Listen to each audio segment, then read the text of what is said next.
Ya, Gereja Katolik Indonesia menyebut dan menetapkan bulan September sebagai bulan Kitab Suci Nasional. Dan ini dilaksanakan setiap tahun. Ini adalah salah satu cara gereja untuk memelihara umatnya, berarti memelihara orang semua, supaya tetap ingat dengan kitab suci sebenarnya. Itu saja intinya. Jadi supaya setiap tahun orang-orang Katolik ini tetap diingatkan bahwa mesti buka-buka itu kitab suci. Renungkan lagi kehidupannya dalam terang kitab suci. Nah, ini maksudnya. Lalu tahun ini ada tema di sini. Tapi ya dengan segala keadaan yang ada, mungkin ada satu dua yang ada inisiatif di rumah buat sesuatu. Tapi sebagian besar kita tidak bisa programkan atau lagi buat kegiatan khusus untuk menggalakkan kecintaan kepada kitab suci dalam rupa kegiatan tertentu. Semua tahu keadaan kita. Tapi di dalam berbagai kesempatan saya coba berusaha untuk menggali dan bilang saja memberi gambaran lebih luas tentang kitab suci yang kita pakai, yang kita imani sebagai sumber iman. Nah, mari kita selidiki beberapa hal dalam bacaan-bacaan hari ini. Tadi ada dua kelompok yang disebut oleh Yesus. Jadi dua kelompok ini dipakai Yesus untuk dia mengajarkan sesuatu. Kelompok pertama adalah imam-imam kepala dan tua-tua bangsa Yahudi. Barusan kita dengarkan dalam Injil. Imam-imam, berarti orang-orang gereja ini, orang-orang rohani, rohaniwan. Tambah lagi ada keterangan situ, bukan cuma imam, imam-imam kepala. Berarti ini DP as-as, DP gacok-gacok ini. Dan yang kedua disebut tua-tua bangsa Yahudi. Berarti ini tokoh-tokoh bangsa Yahudi, tokoh-tokoh agama berarti ini. Nah, ini kelompok yang pertama, yang menurut stigma umum kalau bilang dia imam-imam, apalagi imam kepala dan tua-tua bangsa Yahudi, berarti orang ini dekat dengan bait Allah, dekat dengan kitab Taurat, dan dekat dengan Allah. Maka stigma kita, gambaran kita, dorong gua tuh suci-suci, kayak gitu. Itu di pihak sebelah. Tapi di pihak sebelah Yesus terangkan ada siapa? Pemungut-pemungut cukai dan para pelacur. Pemungut cukai itu siapa?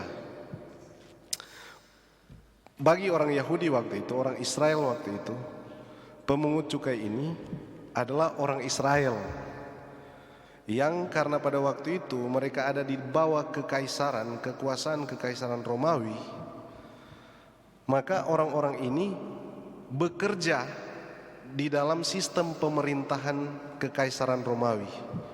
Jadi dorang menjadi abdi bagi penjajah, boleh bilang begitu. Orang Yahudi yang kerja bangsa Romawi, begitu. Maka untuk orang Yahudi pada umumnya, orang Israel pada umumnya, ini pemungut cukai dianggap sebagai pengkhianat bangsanya sendiri. Bukan cuma itu, karena dia pemungut cukai berarti pemungut pajak. Dan karena dia pemungut pajak, maka dia datang ambil pajak bea kepada orang Israel. Jadi dia sudah pengkhianat, sekarang dia memeras lewat pajak kepada bangsanya sendiri. Disinilah mereka sungguh dikategorikan sebagai pendosa kelas berat.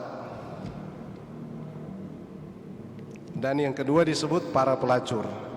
Dan ini memang berhubungan dengan hukum yang keberapa itu? Membunuh, jangan bersinjangan, hukum ke-6 ya, hukum ke-7 ya. Dalam hukum Taurat memang disebut jangan bersinah. Nah, para pelacur adalah pelaku zina. Maka bagi mereka pelacur itu pendosa juga kelas berat. Jadi pada satu sisi ada bilang saja orang suci kelas berat, dan di sisi yang lain ada pendosa kelas berat. Pertanyaannya, siapa yang diselamatkan? Tadi bilang, siapa yang masuk kerajaan Allah? Ini ucapan Yesus. Yesus berkata kepada mereka, "Aku berkata kepadamu, sesungguhnya pemungut-pemungut cukai dan para pelacur akan mendahului kamu masuk ke dalam kerajaan Allah." Mendengar hal ini, maka orang yang mungkin satu kelompok dengan pemungut cukai dan para pelacur mulai bersorak, "Torang kutek temu selamat." Bisa jadi demikian. Bapak, saudara-saudari, mari kita selidiki lebih jauh.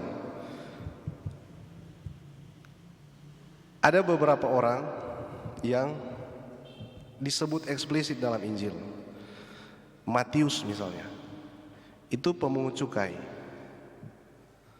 yang sementara dia pungut-pungut pajak di seputar bait Allah, Yesus lewat, Yesus sapa, dia merasakan satu getaran, panggilan, dan dia tinggalkan itu pekerjaan.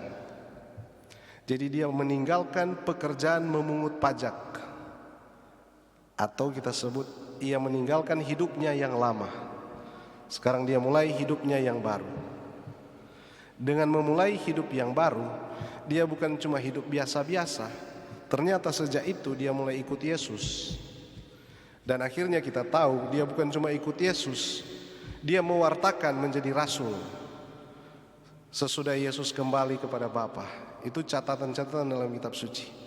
Dan catatan paling berarti tentang Matius yang bertobat adalah salah satu Injil itu ditulis olehnya.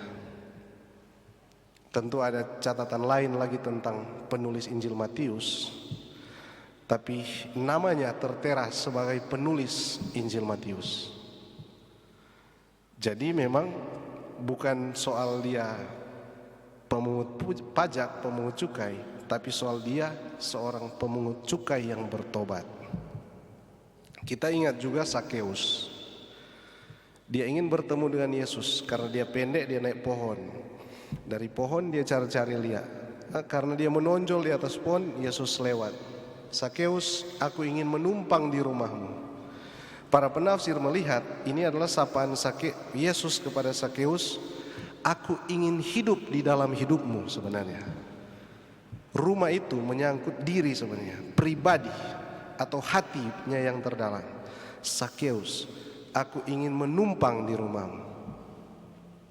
Dan hati Sakeus dipenuhi dengan gelora yang sungguh besar, sehingga ada sukacita besar di dalam hatinya berjumpa dengan Tuhan sendiri. Malah Tuhan datang ke dalam dirinya, ke rumahnya juga, dan dia makan bersama-sama dengan Sakeus.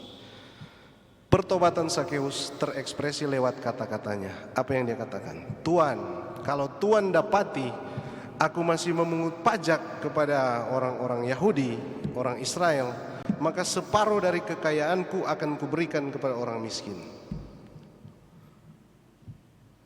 Jadi ini adalah pemungut cukai yang bertobat. Dan kita punya catatan tentang pelacur. Memang tidak disebut namanya, tapi beberapa peristiwa mengindikasikan bahwa pelacur yang banyak disebut dalam Injil itu Maria Magdalena.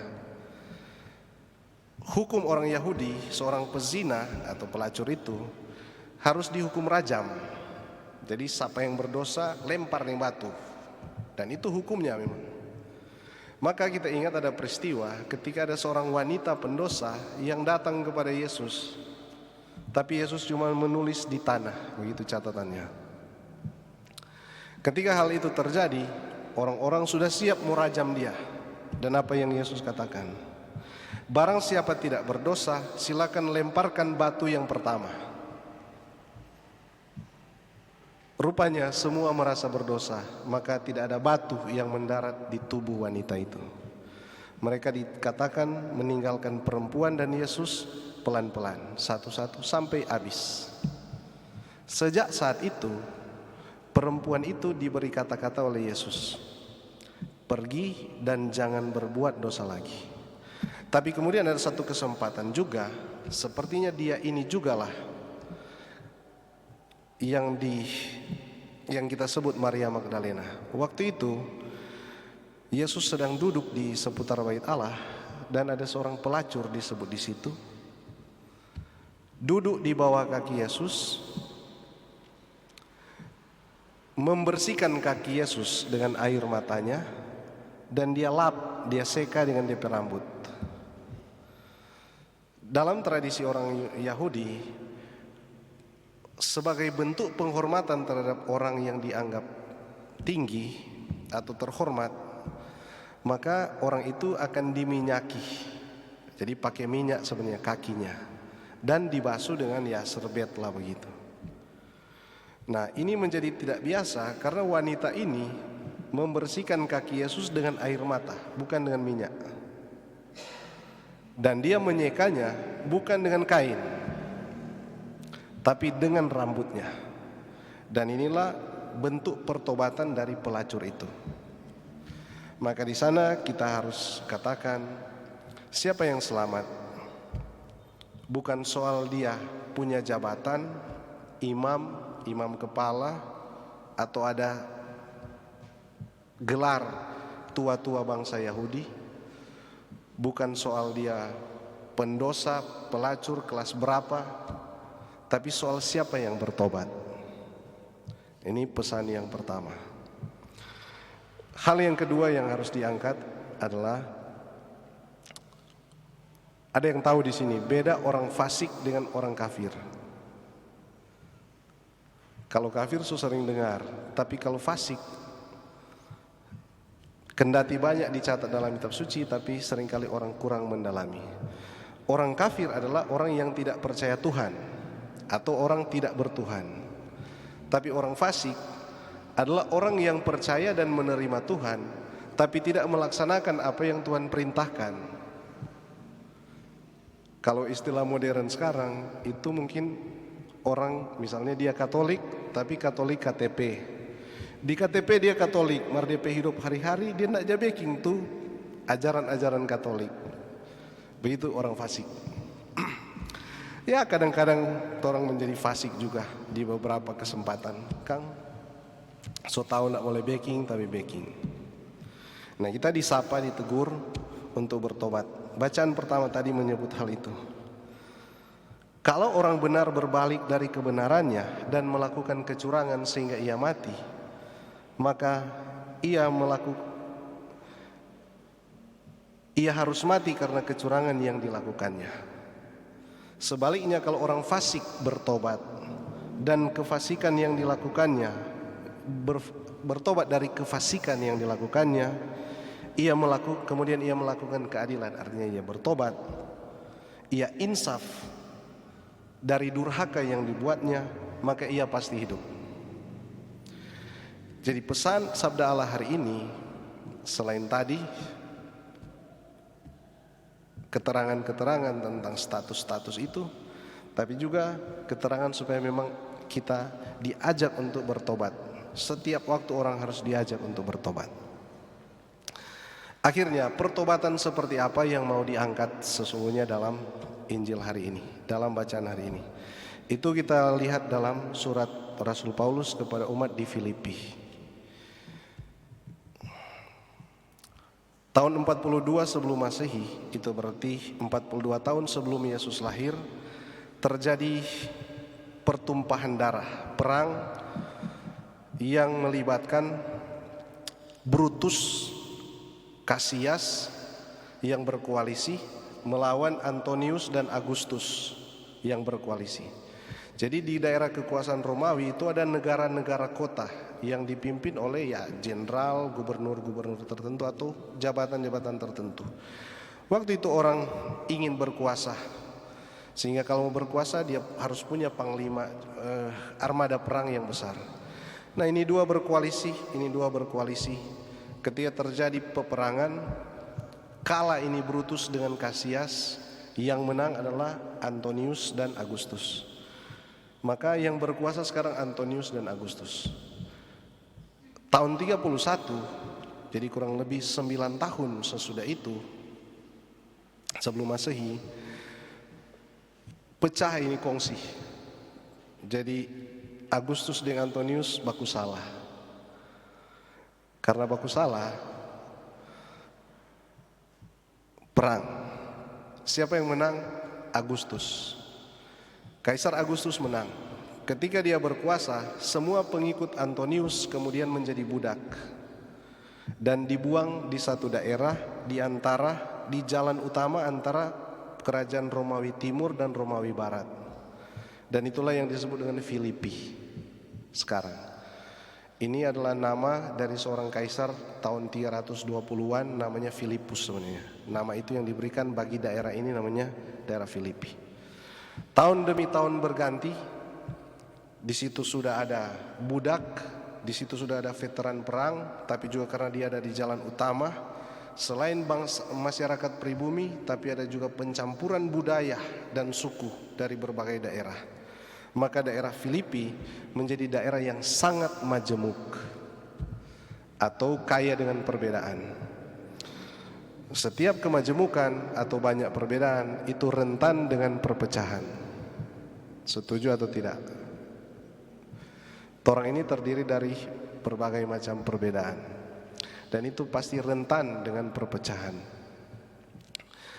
Paulus mengetahui hal ini, bahwa ada sejarah seperti itu di Filipi. Lagi pula sementara dia di penjara, itu banyak orang ingin bertemu dengan Paulus tapi tidak bisa. Maka dia dibantu oleh beberapa penilik jemaat disebut waktu itu, pimpinan umat, dan juga beberapa diakon. Dan dua diakon yang terkenal itu namanya Euodia dengan Sintike. Ini dua diakon perempuan. Ternyata pelan-pelan Euodia dengan Sintike ini mulai juga ada persaingan tidak sehat. Paulus cepat mengetahui itu dengan mata rohaninya, sehingga dia lihat nanti ini akan membuat perpecahan di jemaat Filipi. Maka dia tulis surat. Apa yang dia tulis? Hendaklah kamu sehati sepikir dalam satu kasih, satu jiwa dan satu tujuan, dengan tidak mencari kepentingan sendiri atas pujian yang sia-sia. Sebaliknya dengan rendah hati, anggaplah orang lain lebih utama daripada dirimu sendiri. Jadi tadinya orang pikir surat ini ditujukan kepada umat di Filipi, padahal surat ini ditujukan kepada dua wanita tadi, Euodia dan Sintike, supaya dorang rendah hati, Pak. Itu dia pokok. Ibu bapak, saudara-saudari, inilah pesan sabda Allah hari ini, kerendahan hati. Kita semua hidup bersama sebagai satu negara, hidup bersama dalam satu daerah, hidup bersama dalam satu paroki, wilayah rohani, dalam satu keluarga. Dan di situ pasti ada perbedaan, rentan dengan perpecahan atau pertikaian. Kita membutuhkan kerendahan hati untuk menjaga persekutuan. Saya mau menawarkan 14 jalan Santa Ibu Teresa dari Kalkuta, bagaimana mencapai kerendahan hati. Yang pertama, berbicara sesedikit mungkin tentang diri sendiri. Yang kedua, uruslah dirimu sendiri, persoalan-persoalan pribadimu. Hindari rasa ingin tahu. Jangan mencampuri urusan orang lain. Nomor 5, terimalah pertentangan dengan gembira. Janganlah memusatkan perhatian kepada kesalahan orang.